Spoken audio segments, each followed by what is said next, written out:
Well, welcome to Cave Talk. Oh, I'm sorry, guys.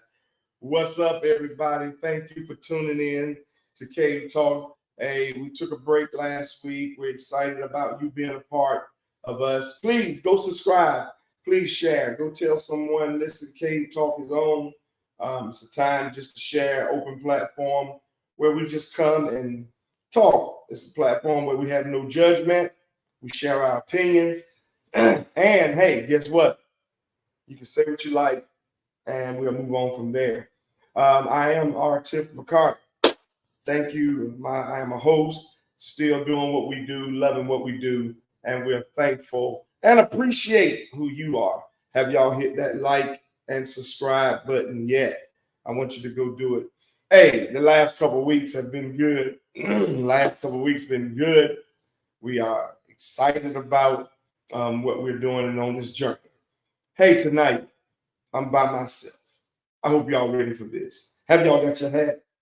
Have you got your hat? All right. I want to make sure y'all got your hat and go from there, man. You know, we want y'all, everybody got to get a Cave Talk hat, all right? Get your Cave Talk hat. Well, tonight I got to venture off.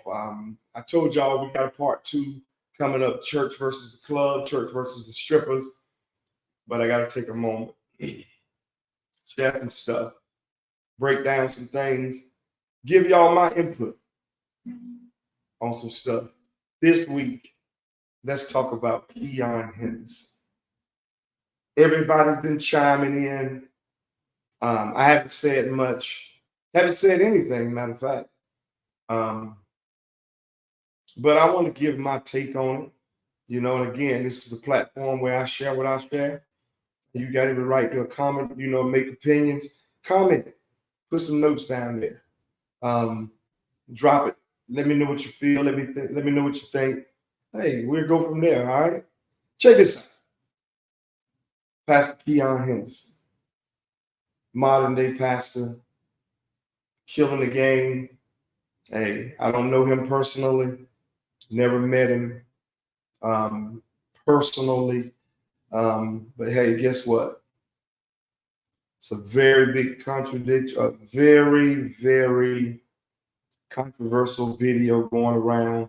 I think he's actually been on Tamron Hall's show. I'm gonna be honest with y'all. I follow social media, but I don't. But when I get some things, I kind of like, you know, hey, I'm gonna jump in it, and if I feel like it. So what I'm understanding is that he was in a worship moment. Matter of fact, let's take a moment. I'm gonna show you the clip, and then I'll come back and talk about it. All right, take a look at this clip. I lift my hands in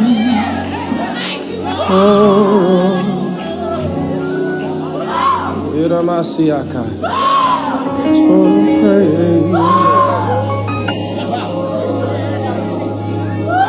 I lift my hands in.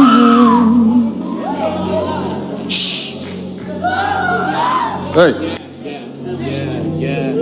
Stop her. Hush, hush.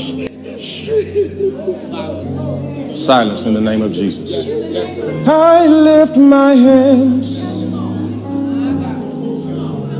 into. The only voice I want heard is his. To praise. So now that you saw the clip, check this out. How do you feel about it? I've seen so many comments. I've seen the pros, the cons, and I already know I'm gonna get backlash on what I got to say because it is what it is. I wrote down some stuff, some notes.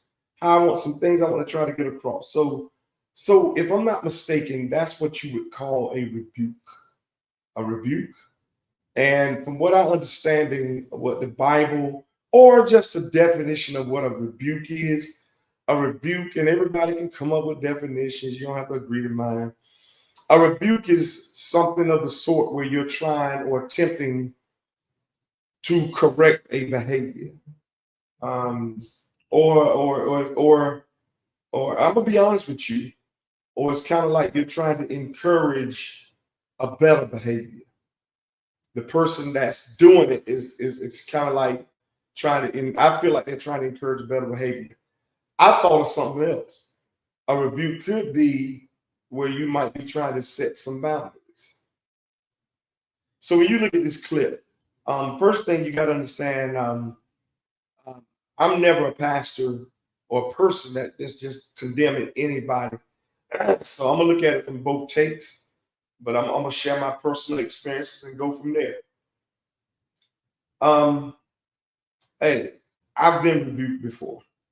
Hey, my father, the old saints, people that grew up in church, what you saw on the clip, it is nothing new.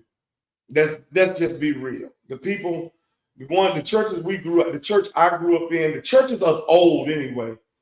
Man, it's no telling what might be said to you. And I know this new age generation, nobody can say much to you, because it's all about me and all that. But I grew up in it. Man, my father have called me out several times. And I know there's some people that's listening to this podcast where you've been called out on many occasions.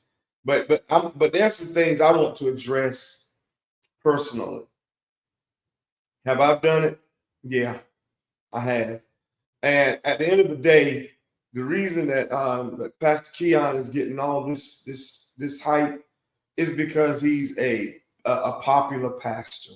He's a popular modern day pastor. And let me go and set the record straight. When you're under fire like this, there's some things I've done that's very controversial.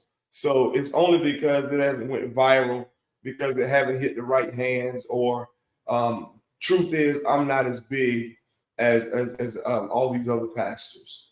But let me just go and say this. It doesn't matter what you do, you're going to go through some scrutiny. Pastoring is a whole nother side where, again, man, I come from an authentic point of view. Y'all can say what you want about me. I really don't care. I don't give a Watusi or whatever about it. I'm at a place now where at the end of the day, you're gonna always have something to say. Um, I mean, this video, if he didn't say anything, you're gonna have people in the comment section saying, well, why is this lady doing all this hollering? The black church, you know, we do a little bit more we have a little bit more emotions with what we do. But let me go and say this. Number one, Joel Osteen, who's got all these people coming, what does people say about him? They simply say, look, he don't preach on sin enough. They say he's too encouraging. Man, come on, man. So they got, you're gonna talk about him. Well, he ain't preaching, he's just a motivational speaker. You know, anything you do publicly goes under scrutiny. Creflo Dollar, he talked about money too much. I'm gonna say a name that you probably don't know. Some of you wouldn't know. Guy named Joseph Prince. You say he talked about grace too much. It doesn't matter. People gonna always have a public opinion of something. Let me address the elephant in the room. That's me. Tiff McCarthy, you move your church too much. Man, I've had cats to tell me this. What you really should say is try to figure out, how do I move my church and people still follow? So I really don't give a darn about. And if I want on this podcast, I'll say something else. And if I get too raunchy, it is what it is. Just turn it off and somebody else can listen. You know, I moved my church. I moved my church 1,000 times and gonna move it again for the record. Guess what? People still rock with me.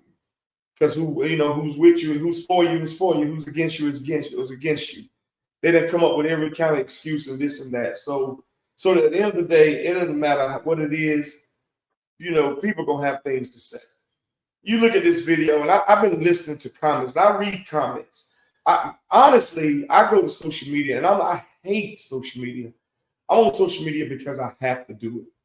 And it's a part of what life is. But I read comments. I go straight to the comments. And one of the things I know is you can go and talk about how much this pastor's done, what the church has done. And I'm looking at how people saying that's why I don't go to church. Let me go and set the record straight. If you don't go to church, don't go. But damn, I mean, why would you sit around and you still sitting around got to complain about it and dog the church out? I don't dog out people, man. It is what it is. I mean, my thing is, I still believe that at the end of the day, we're supposed to love who we love. We're supposed to continue to love everybody and try to do the best we can. At the end of the day, do the best you can. I got that from my brother-in-law. But here's my thing. I'm bothered, and I'm gonna get into this. Why black church? Yeah, I said it. Is dogging out the black church. I don't get it. I just don't get it. We're the only entity that kill its wounded. We're the only entity that really kill its wounded, man. And I'm sitting here, I'm thinking about all the times, I just don't understand. Why can't we come together? Man, I was teaching a series just recently how the Bible says when these people was building a tower up to God, but they were doing it for the wrong motive. But the Bible says there was nothing that they couldn't do because they came together. Why are we so dogmatic about the black church? I'm gonna say this. I'm gonna get into this, man. You've been hurt. I'm not gonna minimize your hurt in church. But here's the other thing. Don't minimize your hurt at home. Don't minimize your church at your job. Don't minimize your church wherever you go. Don't minimize your church on the highway. When you're driving down the highway and somebody cut across you, they hurt you. You give them the finger, you do whatever. My thing is, why are you so dogmatic about trying to kill the church and kill this man, Keion Henderson, on what he did? Look, here's my thing too, and I'm gonna say this. Y'all got all these comments. This man don't even know y'all. He don't even know you. He don't even want to get to know you. Why are you so dogmatic about what you got to say about him? I wouldn't go back to his church. I wouldn't do this. You don't even really know the whole story. Even if he attempted to tell the whole story, he couldn't. Because there are going to be parts of it that he'll forget. There'll be parts of it that she will forget. But at the end of the day, why does it matter? At the end of the day, you don't know the moment. At the end of the day, nobody knows the moment in your life. What about the stuff you've done that nobody knows the moment about? And here's my thing. If you can take this moment and want to kill everything that he's done or what he's set out to do, man, you wicked, man. You tripping. You on the gas. I don't even understand why you on all that. I don't know why you trying to point a finger, because the reality of it is, if you trying to put somebody else down, it is never going to work for your life when you are attempting to put anybody else down. I tell people all the time, I say it all the time, I am who I am. I got some straight up weaknesses. I got some straight up habits. It is what it is. But I tell you this, what, can't nobody outlove me. You can't outlove me because I really love people for who they are. I've had people to leave my church. They don't like it. Oh, you compromise. You don't do this. You don't preach on this. You don't say this. Man, guess what? Man, won't you try to pastor people and always got to go through the opinions of people, man? This man was in a moment of worship and it went viral, all because he was trying to go into that. He was singing, ministering. Look, hey, I don't have to like it. Man, I didn't like my dad rebuking me. I remember coming back from Winston-Salem. I come back and being up there with my brother, youth pastoring. I came to my dad's church the first Sunday there back in his church. I wasn't pastoring nowhere at that moment. And the first Sunday back, my dad was doing his announcements. And this is what my dad said. My dad said, I want to thank God for Reverend McCarter, because I want a bishop then. He said, but I don't know why he's here. Oh, what was I supposed to do? Storm off the pulpit? I was supposed to give a face? No, what I've been taught, what I've been trained is you don't never let people see you sweat. Did it hurt me? Yes. Did it piss me off? Yes. Did it make me mad? Yes. But what the hell you got to leave over everything that pisses you off and get mad? You ain't left the nigga. You ain't left the nigga that's done hurt you and pissed you off. You ain't left the chick that's done hurt you and pissed you off. You ain't just quit the job when it pissed you off. So why the first thing you got to do is go out here and just leave the church? I got a problem with that. Then my thing is, how many people have you helped? Has Pastor Keion probably helped? And I know this without a shadow of a doubt. I know he didn't help people, and I don't even know him. People will kill you over what they want to kill you over. Let me say this. I used to stand in my chairs at the church, walk in the pews, and take money out of my pocket. Personal money. Don't try to play me. Church money, man, get out of here. Get out of here with that mess, man. And stand in the pew while I'm preaching and just be flipping money, giving away money. You still have a problem with that. So what's the problem with that? I'm giving away money. Oh, if I get money, you got a problem. If I give away money, you got a problem. Or if I give it away a certain way because I didn't hand it out to people. I flipped it like this, throwing 20s and 100s into the crowd. People going crazy grabbing it. But watch this. You don't know what it did for people during the week. You don't know if nobody had no gas money. You don't know if somebody's electric bill just got paid. You don't know if I just helped somebody pay their rent, pay their mortgage, pay something. You don't know if I gave somebody some child support money. You don't know if I gave somebody a next meal. And you want to dog somebody out because you talking about a moment? Man, get over yourself, man.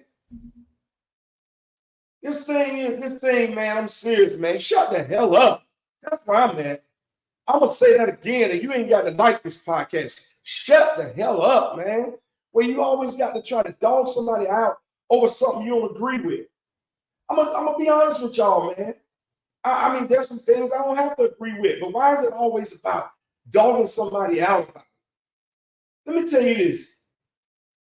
Some of y'all are just out here just to get folk. That's all.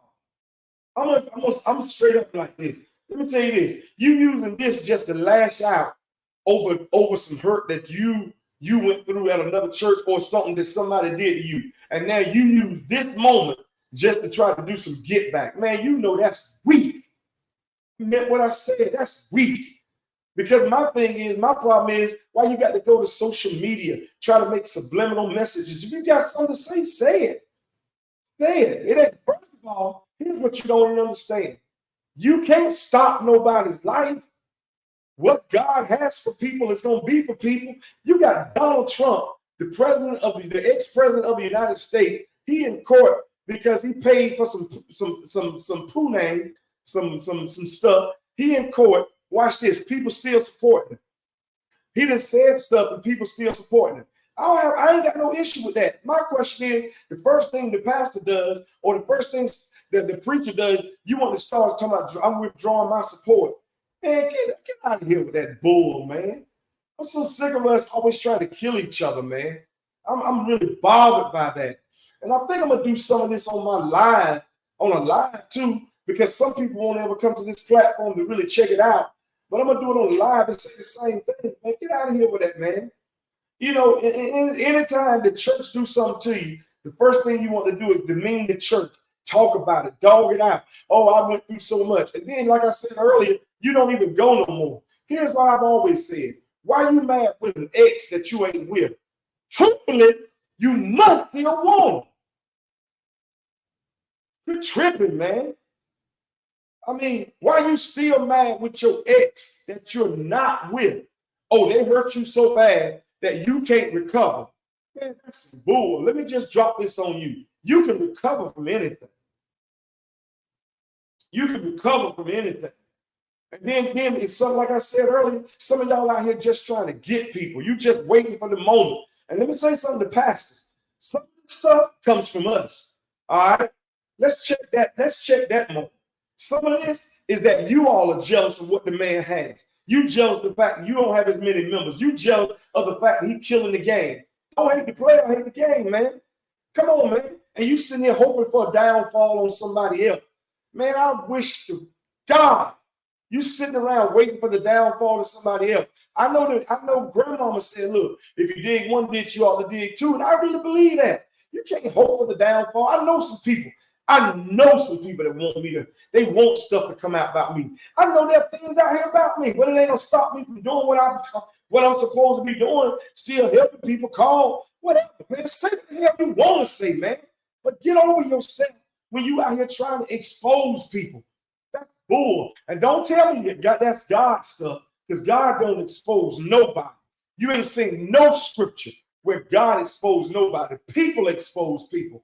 Jesus, let me tell you this. Whenever God gets into the part, whenever God gets involved in anything that's concerning anything coming out about somebody, he already got a redemption plan. See, y'all don't want to go there. Anything that's coming out about somebody, God's already got a redemption plan. God's already got a plan in mind to try to make them have a comeback. That's what you'll understand. The woman that was caught in adultery, they brought that woman to Jesus. She was tripping. They was tripping on her. Oh, she's supposed to be killed. Jesus already has a redemption plan to say, look, if you ain't got no sin, you throw the first stone. Look, when he came into the world, it was already the fact he came because we were tripping, we were sinful, but God put a redemption plan in place. He said, I'm going to send my son Jesus. Let me just drop this on you. If there is no redemption plan of anybody that's fallen, you already know you wicked and demonic because you ain't in the Bible.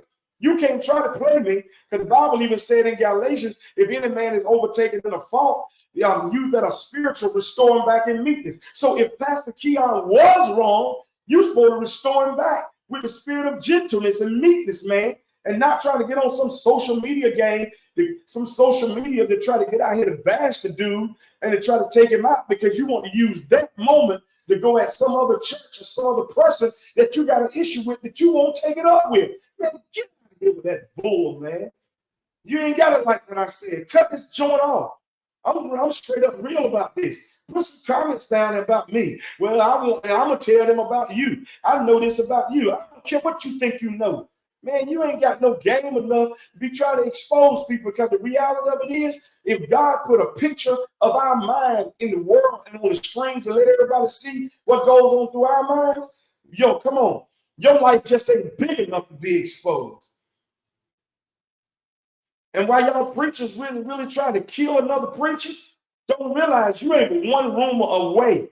I didn't say you one. I did not say you were just one failure away. You one rumor away from people not liking you and not supporting your church. So you need to quit tripping, sir. You need to quit tripping, ma'am, and stop trying to kill the man because of what happened on that moment. Because there have been some moments that ain't been exposed in your ministry, that if it got exposed or if you was big enough, it would go viral. Matter of fact, let's really have that conversation. And I got a real major problem with you weak preachers that want to go try to expose another preacher and try to talk about them and dog them out over their ministry. I'm proud of the man reaching some people. I'm excited of the dude reaching some people. He got some people, he reaches some people I can't reach. Then you reaching some people, preacher, that I can't, pastor, that I can't reach. The real reality of it is, why aren't we just trying to reach as many people as possible? If he hurt her, I promise you he's had a conversation. And if he ain't had a conversation, then his part of it is, it's his pride he has to break down. But in reality, we hurt people all the time. We hurt some people, but guess what? How many people have hurt us? Let's talk about that. How many times have we been hurt and we don't talk about it? I'm hurt every week. Let's really have that conversation. Yeah, I'm fired up tonight. Yeah, I'm on fire, man, because I'm hurt every week. There's so many times I've been hurt that I ain't never discussed. I'm hurt every week. But we don't talk about it because we can't bleed on y'all. A lot of times we bleed, and why we bleeding? We cut open. We gut it out. Do you not know the reality of every pastor? We really don't want to trust the next person. We don't want to trust the next new member because we've been broke up with so many times. We've been broke up with, and we don't even know why we've been broke up with. We've been people that left us and that stopped coming to us. The first thing you do, oh, let me take my money. Oh man, let me take my presents. And it's all because of you might even have a real truth behind it. It could be a misunderstanding. I'm stuff now. People tell me, Bishop, you ain't calling me back. Well, hell, I can't call everybody back. Hell, I got family. I got a life. I got sometimes too, I got to break down my own mental. Sometimes I'm tripping. Sometimes you don't want me to call back because if I call back, I ain't gonna be stable enough to handle what you're dealing with. It's an issue when people always want you to be whole enough to deal with them, but they don't want you to be whole enough to deal with yourself. Man, get out of here with that, man. I'm just telling you this. It's amazing. We self-righteous when it's convenient. Man, I'm serious about this, man. And I got an issue when preachers and pastors do it. Yeah, come see me. Put in the comments, man. We can have this conversation. Look, this ain't nothing I'm like gonna fight you about. I'm talking about I'm hyped about it because at the end of the day, we don't know the whole story. He gave his take on Tamron Hall.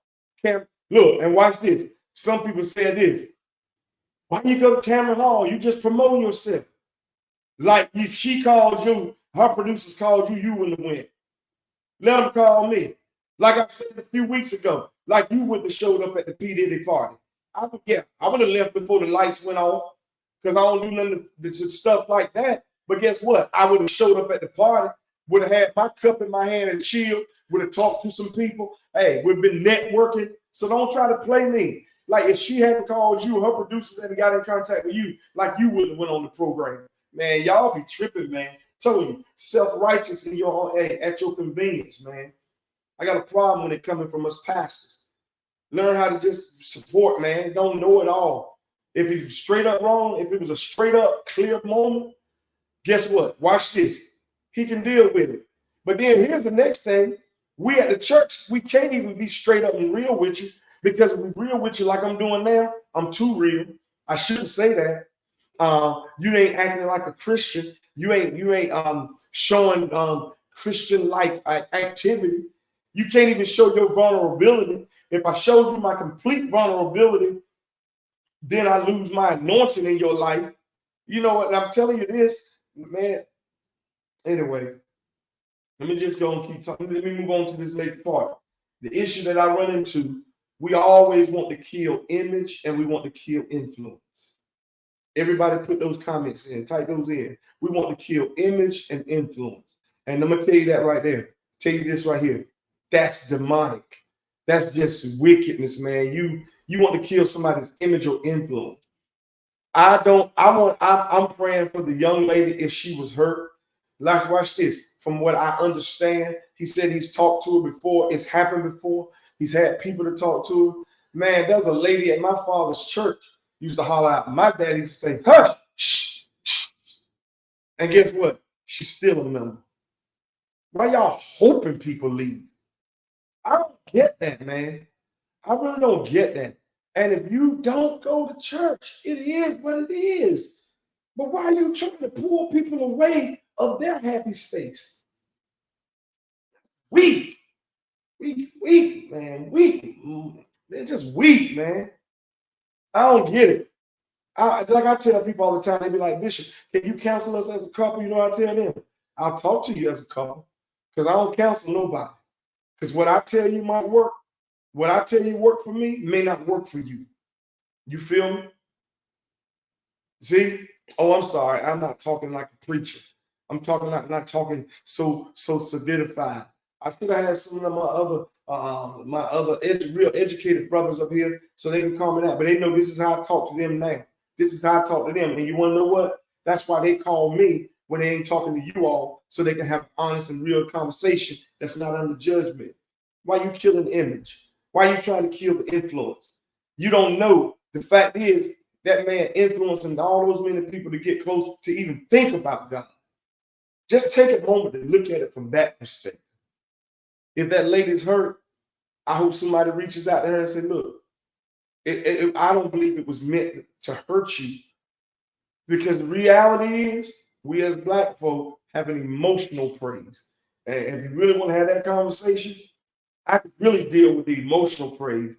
And our emotional praise has caused us to sometimes become emotionally ignorant. We don't know Bible. We don't believe Bible. So you don't even believe that Jesus really died for your sin. And if you really believe in him and believe that, you're really not going to hell. You just don't deal with the consequences of your sin every day that we deal with on earth. Anything I don't do that line up with God like it should, I'm going to deal with it right now. But the penalty of sin was taken out, which was hell. It's just I got to deal with the consequences of sin and what I'm dealing with now. But see, we've been so emotional that we shouted it out. And that's what we, as emotional people, we think worship is quiet and praise is loud. The reality of it is, ain't none of us really shouting like that at the house. Y'all ain't really want to be real about it. Ain't none of us, we might go in and worship at the house, but we don't take off running down the street because we're going to think people crazy. It's the atmosphere. So what I feel Pastor Keion was doing was just trying to control the atmosphere in that moment. And yes, I said control. Y'all try to play on these words. Don't try to play on the word. Oh, that's right. That's the problem right there. Y'all control. No, that's not what I'm meaning. So don't try to play me. Come for me. Put it in the comments. We can have this conversation. So that's where I was with everything, man. And here's the thing. If what she was doing was causing confusion, watch this. He has every right to stop it. I'm going to say this. This is why, even at church, what if everybody's speaking in tongues? It's been said old and years ago. You speak in tongues, but you can't even speak to me. Man, sit your tail down, man.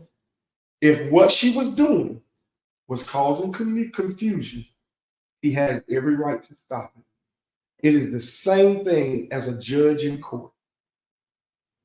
I tell you what, you start screaming in court. Why you haven't had an issue with the judge saying, or the bailiff saying, order in the court? Same thing. You can't, I tell the church too, let me be straight with you. I know when I'm shouting. I know when I'm dancing. There are times I know where I'm going. There's no such thing as you are not aware of what's going on. That was that lady's way of worshiping at that moment. But if that was not the moment for that to happen in his atmosphere, he is the set leader and the set gift. He has a right to stop it. That's just my opinion. Y'all feel me? I hope y'all can hear what I'm saying. A couple more things, and I'm going to let y'all get out of here tonight. And I may come back and we may deal with it again. I just want to make sure. Let me see if I missed anything on my notes. I just went in tonight. I didn't even have all this on my notes, man, to go from there. But I'll say this, and I'll close it with this. Quit black church. Quit black people. Quit killing each other. I said it. I meant it. Come together. Why you hating on the other pastor? Hey, all of us got to grow. And I tell you this right here. There is no standard but Jesus Christ. And just like I tell people all the time, where there is no parental manual to raise these kids, there is no manual to pastor people at church. We're trying to figure it out also. All right? Listen, that's my take on it. Maybe I'll share it again. Maybe I'll share it another moment. But I hope I've been a blessing. I hope I've said something to kind of provoke your thoughts. And we can have this conversation. But other than that, hey, keep tuning in to Cave Talk. Keep subscribing. Get me some more likes. I want to get these numbers up. And I appreciate you tuning in and listening to me tonight. Peace out. I'll holler at you. Let's go.